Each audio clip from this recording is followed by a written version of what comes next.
What's up, everybody? I am super excited because I usually do Therapy Unveiled pre-recorded. I record it and then I post it on my YouTube channel because it's part of my series on my YouTube channel, Speak Like Transformation. And then I give you a little taste of it on my page, kind of like a trailer, so you can see what it's all about, and then encouraging you to go check it out on my YouTube channel. But today, I actually want to do it live. So this is a live episode. This is an opportunity to engage in a conversation with me live. It's an opportunity to ask any questions regarding this topic. And also, if you're seeing this after, this is pre-recorded, I also encourage you to put any questions or comments in the chat box, because I can also definitely follow up with some answers, or just to hear your feedback on the topic. So, Therapy Unveiled. Let me just tell you a little bit about Therapy Unveiled. For those who do not know, Therapy Unveiled is something I created where I wanted to be able to give people the opportunity to hear and understand like what happens behind the closed doors of therapy, right? I wanted to not just talk about strategies and not just talk about, tips and just like an issue and this is how you can solve it. But I wanted to talk about what that dialogue on this specific topic looked like and sound like in an actual session with me. So obviously I don't, give out identifying information. Confidentiality is 100% respected. But I just give you kind of like just a concept of an idea of what my client and I talked about and why this topic, where I even came up with the topic, right? And so that's why it's called Therapy Unveiled, unveiling what happens behind the closed doors of therapy. And I bring up topics that I talk to my clients about, with the hopes that you too can learn tips and strategies to live your best life. So for this episode, I want to talk about burnout. And the reason why I brought this up is because I had a recent session with a client of mine, and he was just talking about how burnt out he is. He's in a position of transition, and this transition has pulled out a lot of just stress to prove that he's enough. Right? The stress to prove that he is built for this transition, that he can handle all the expectations that is put on him. And he said for himself, he's like, I'm burnt out. He's like, because it's a lot of work. I'm exhausted. I'm trying to be enough. I'm trying to, meet these high expectations, and I am exhausted. I am burnt out to the point where he has lost energy in doing things that he usually is very interested in, to the point where he's avoiding different things that he usually would like be gung-ho about. And his mood is also has triggered his depression and anxiety as well. And so I wanted to just explore with you about how is burnout impacting you. Because also another thing is, when we talk about burnout, a lot of times we only think about in the workplace, right? But I just gave you an example of my client. It had nothing to do with work. It was his own internal dialogue. He was burnt out from his own internal pressures to say, I have to achieve this at this caliber. Like, it can't be anything less than, because I gotta prove that I'm worth this. I gotta prove that I have value and I can do this, right? And so he's burnt out from his own internal dialogue that's pressuring him to be perfect, right? And so the burnout isn't just within the workplace. It definitely is within the workplace too, but it's not just within the workplace.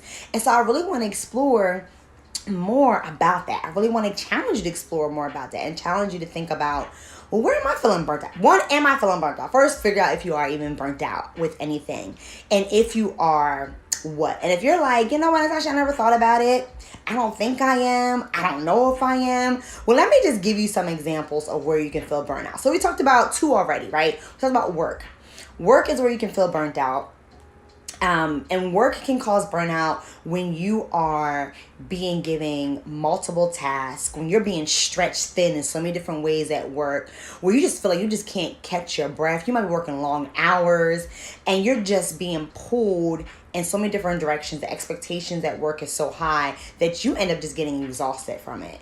I know as a social worker in undergrad, social work 101, they talk about, listen, burnout is real in the field. And if you don't care for yourself, you will get burnt out. And we're going to talk about that and a few about some strategies on how to manage burnout. But I know in my field, burnout is real. Burnout is very high because we're pulled as social workers in so many different directions, especially when we're working in the nonprofit and sectors, when we are doing case management or, any type of that direct service. We are often being pulled because our caseloads are really high, like 60 people, and we got to meet billing requirements and all these things where we feel burnt out. And then speaking of billing requirements, I also had clients that were lawyers, and I learned a lot working with lawyers, and they have the same type of expectation. They have to bill for X amount of hours, and if they don't meet those hours, those billable hours, then that's showing that they're not doing enough work. They're not doing the expected work they're supposed to be doing.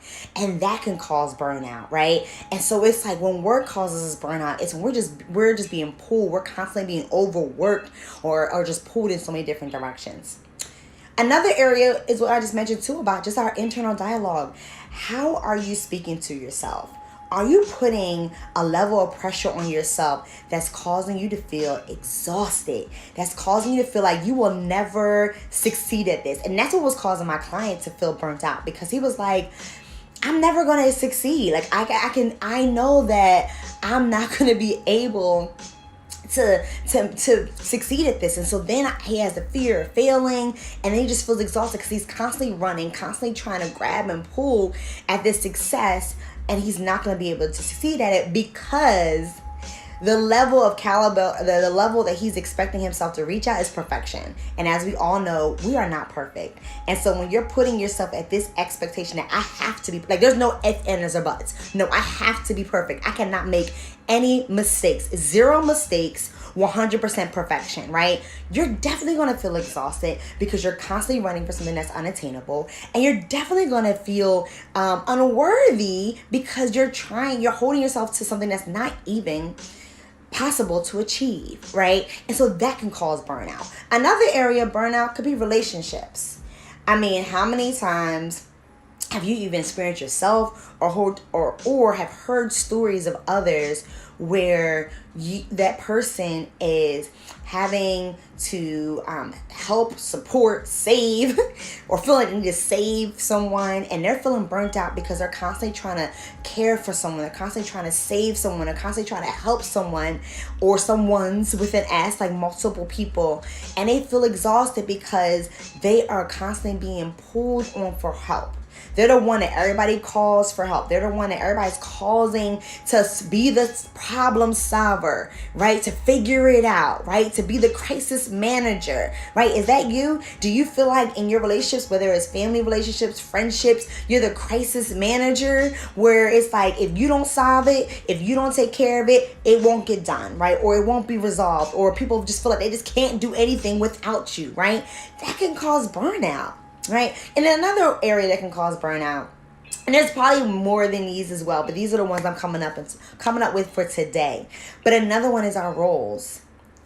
It's a little different than our relationships, right? In our roles, we can feel burnt out.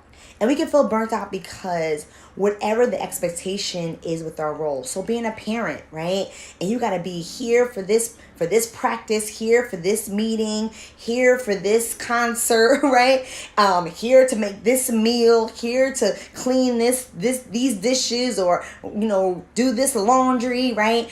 And so you end up just feeling exhausted because you're being pulled in so many different directions within that role, right? Or as a caretaker, there's many people who are caring for loved ones, parents, right? The elderly, and they feel like they're being pulled in so many directions because they have all these expectations to care for this person and make sure this person is doing well. It might be causing physical labor as well during this caring process. And so we have roles that we take on that can cause us to feel burnt out, right? Being a sibling, you might be the one that's like resolving issues within your siblings or supporting your siblings. Being a leader, you might be the leader of a club or organization, and the expectation that comes in to make the decisions, to be able to support the rest of the members, right? And so you feel exhausted and burnt out from that. And so burnt out, what gets in the way, right? What burnt out causes or that can be problematic is that when we feel burnt out, we get exhausted and we just lose the energy. Like I was describing earlier about my client, his energy was super low. Right, he didn't have the energy and abilities to like really push himself the way he needed to even be excited about these new transitions he had going on. And so burnt out, one of the things that burnouts can do is that when we feel burnt out, we can get exhausted. We can get exhausted to the point where we just don't want to do it anymore. We're no longer interested, right? We are at a place where we're doing something that we used to love doing, and now we're just like, I don't even care anymore. I'm not even interested. I don't even want to. Or if it's a work situation, right? Before you might have had all the energy, you want to do trainings, want to do professional development. You're aiming to get a promotion. You're doing all the things to try to get promoted. And now you're just like, look, I don't even care. I'm just trying to get here. I'm just here from 9 to 5 and I'm just making sure I get home. And that's where I'm at, right? And you just lose that energy, that drive. I also have experience and I have a history working in schools. And I can't tell you how many educators I've spoken to who felt burnt out because of demands from, as an educator, the demands of teaching and meeting these expectations, that they end up just leaving the school setting. And they went to real estate or something else, right? And they was like, you know what, this school thing, I'm good. I'm going to go in a different direction. I'm going to do something totally different. And when I say totally different, I've worked with people who've done something totally different, like real estate, for example, right? And so it's like you get so burnt out, you just lose that energy and that passion that you had in that situation, right? And also, what burnout can do is that it could cause us to have some anxiety. It could cause us to have feelings of depression because our drive is low at this point. We emotionally are drained, right? And because we are emotionally drained, we no longer are at a place where we feel like we're fulfilled. We're no longer at a place where we feel like I have my joy and my peace. Like I don't even want to be here. I don't even want to be around these people, right? And you just end up losing that sense of joy and peace. Another thing that affects is that it can cause us to become more irritable. Because now we're just like, oh, I'm not getting what I need. Oh, I'm being pulled in so many different directions. I can't take it anymore. And so now you might find yourself more irritable. You might find yourself cursing people out a lot easier. And so you end up, your irritability increases. And then you begin to, have that feeling of exhaustion and not really being at that energy state that you really need to really live the life that you really want to live. Also physical, right? When we are burnt out, it can impact us physically. We might lose our appetite or eat too much, right? Our sleep can be impacted. We're not getting enough sleep because we're feeling restless.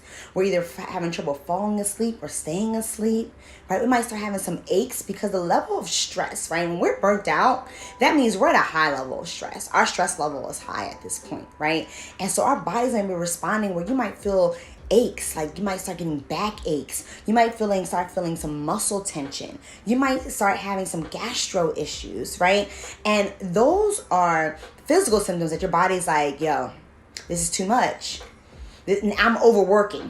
When all that's happening, high blood pressure, right? When all that's happening, that's your body saying, I'm overworking at this point, and if we don't slow things down, I'm going to collapse, right? And so that's what burnout can do. So let's just talk about some strategies. Let's just talk about, all right, so what can we do? How can we reduce the impacts of burnout? One is recognizing what it is that's burning you out, right?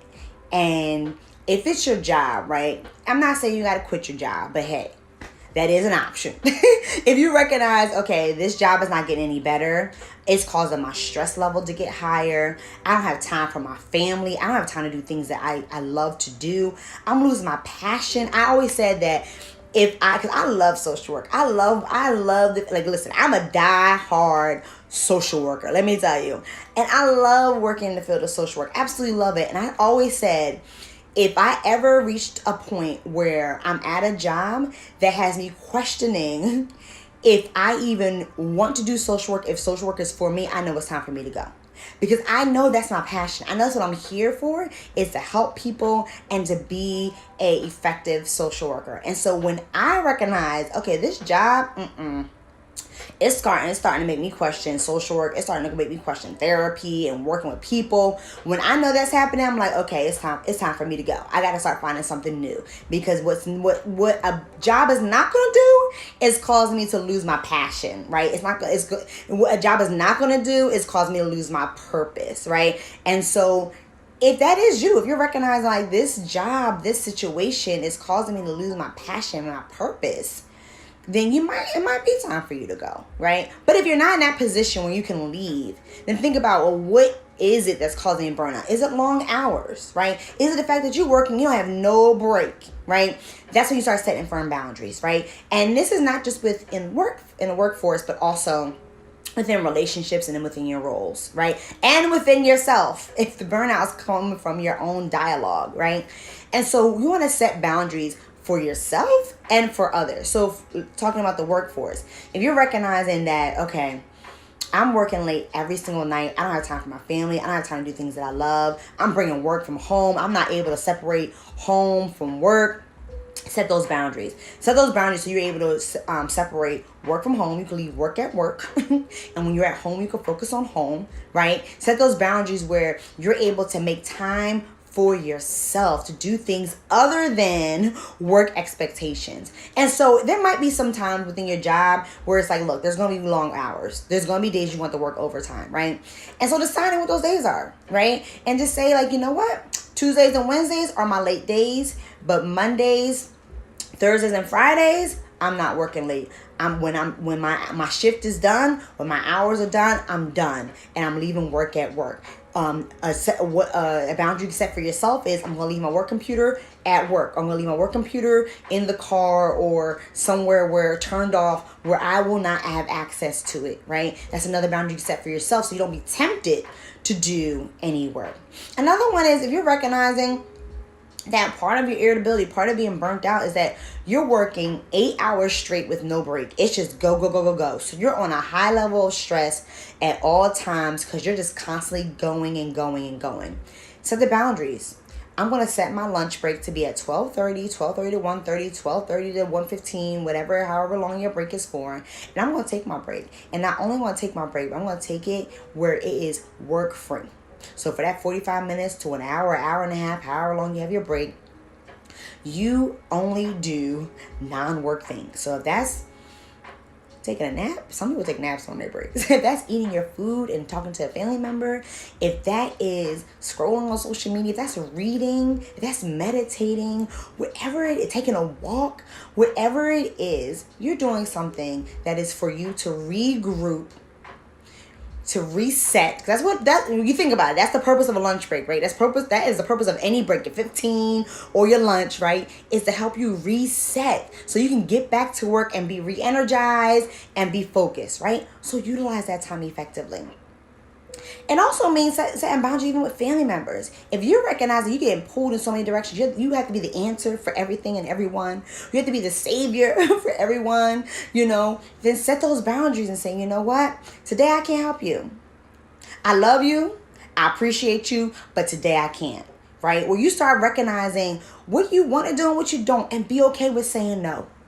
Be okay with saying, not right now, I can't. Or if you can help, you just can't help them right then and there, right? Because some people bring us their crises and want us to make their crises our crises, right? And then before we know it, we done put all our stuff aside to help somebody else because they see their crises as most important, right? And sometimes you just got to say, you know what? I understand this is important to you, but right now I already made a commitment, or I already have something planned, but I could totally help you tomorrow at 3:00.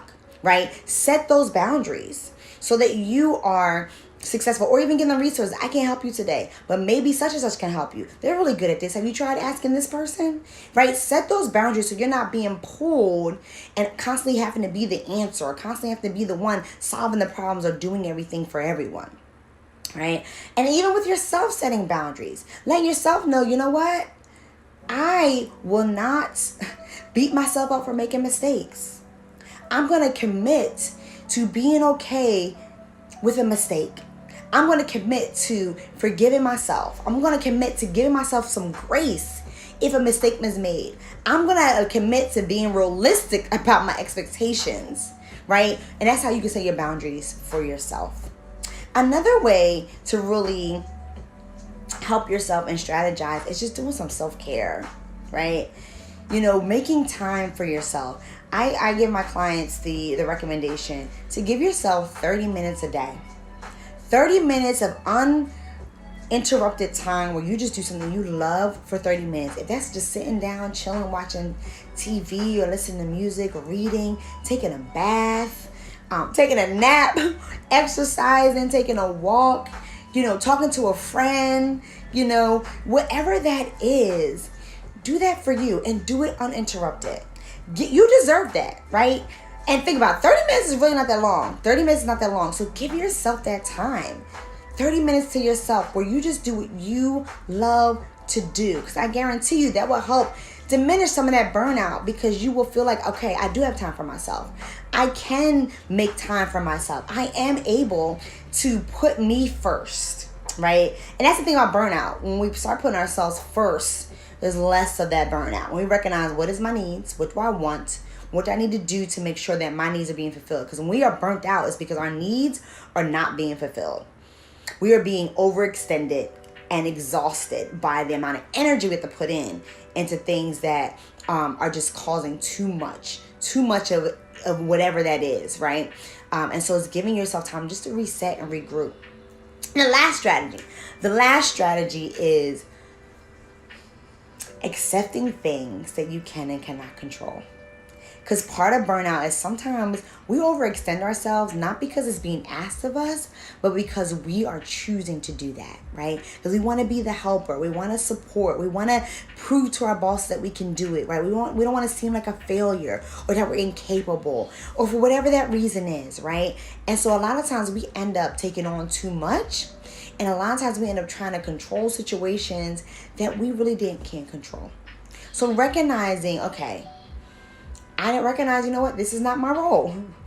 I don't need to be stepping into this position. I need to let my coworker do this because this is actually my coworker's role, right? Or I need to, I can't save everybody. I gotta let this person just deal with it on their own. I can't be there all the time, right? Recognizing what you can and cannot control. And that will also help you minimize how much energy you're putting in things that you don't have control in. Because what happens is when we put energy into things we don't have control over, we're on a Ferris wheel or hamster wheel. Ferris wheel, that still goes around. Hamster wheel. We're just on it and we're just going because there's no end, because we don't have control over what's going to happen. So we're constantly spinning, trying to make it happen, right? Trying to get the outcomes we think that should happen. And we don't have the power. We don't have the influence to do that. And so we get exhausted. Can you imagine just running on a hamster wheel just for 10 minutes? How much energy that's exerting, right?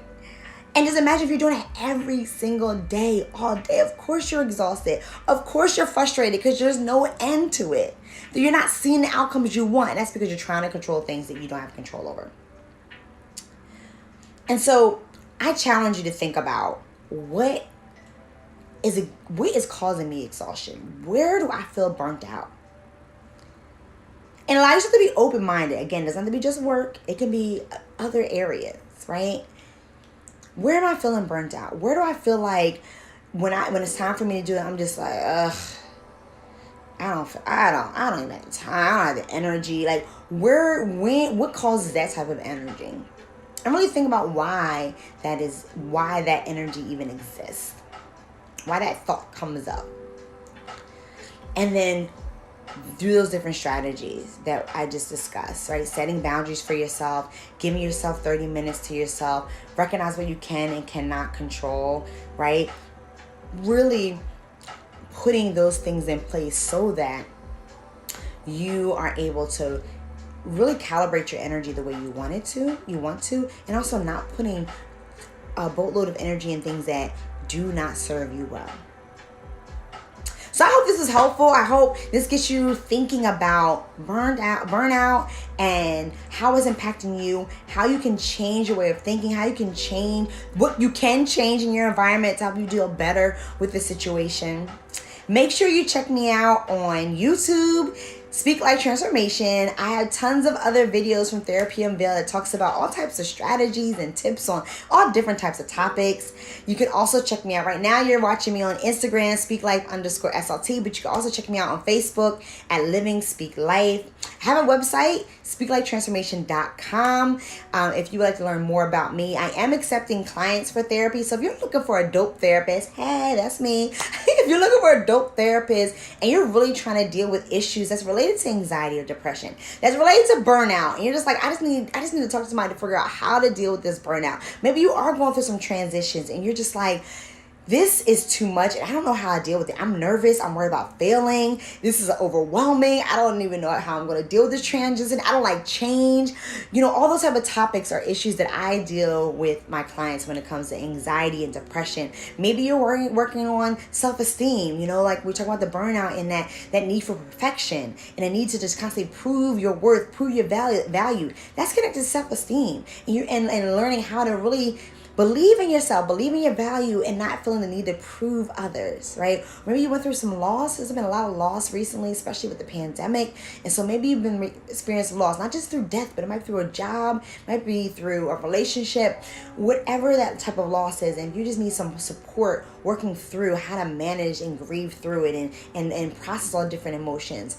And also if you're a couple and you are a long-term couple and you're thinking about marriage, but you recognize, we need to do some work before we get to this marriage thing, or we're about to get married and we just want to work through things so we can set a strong foundation so we can have a strong marriage. We really want to build our communication better. We want to really strengthen our trust and our intimacy. I provide couples counseling as well. So all the information is on my website. Again, speaklifetransformation.com. You can click on any of the buttons to get access to me, to be able to communicate with me, to put any requests for therapy. I'm out, y'all. This was fun. This was super fun. I hope you guys enjoyed this. It will be on my feed. For those who are watching this as a replay, again, put some comments in the chat. Make some comments and I can definitely reply or see what your feedback is about the conversation. And until I see you guys again, make sure you be bold, you be safe, and speak life.